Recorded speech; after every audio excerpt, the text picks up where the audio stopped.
Premier Doug Ford spoke to reporters this afternoon. He just had a phone call with President Donald Trump's Commerce Secretary, Howard Lutnick. And Secretary Lutnick has sent out an olive branch. Ford will head to Washington this week to meet with Lutnick, along with Federal Finance Minister Dominic LeBlanc, discussing not just tariffs, but the entire U.S.-Canada-Mexico trade deal.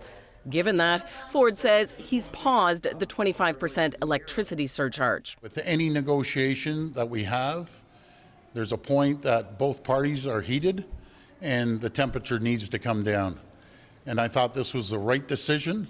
They understand how serious we are about the electricity and the tariffs. Earlier in the day, on social media, Trump vowed planned steel and aluminum tariffs to Canada would double, not 25%, but 50%.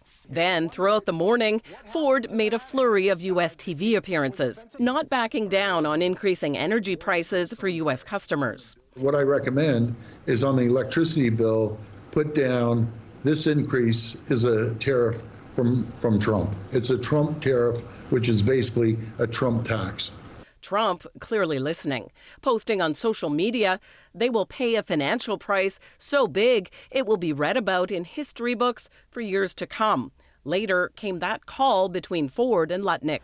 As for the steel and aluminum tariffs, he has to bounce it off the president, but I'm pretty confident he will pull back. And I'm not speaking for them. I'm not speaking for the president. And Ford says if those tariffs do kick in, so will the federal government's dollar-for-dollar tariff response, according to a conversation he had with Minister LeBlanc. Trump also talked about Ford this afternoon. As you know, there's a very strong man in Canada who said he was going to charge a surcharge or a tariff on electricity coming into our country. He has called and he said he's not going to do that. Okay, he's not going to do that. And it would have been a very bad thing if he did, and he's not going to do that, so I respect that. Late in the day, the U.S. confirmed that those tariffs on steel and aluminum, they are going ahead, but at the lower 25%, not the threatened 50%. Tomorrow, Ford will be meeting with Prime Minister-designate Mark Carney ahead of that trip to Washington. Lorenda, Reddekopp, CBC News, Toronto.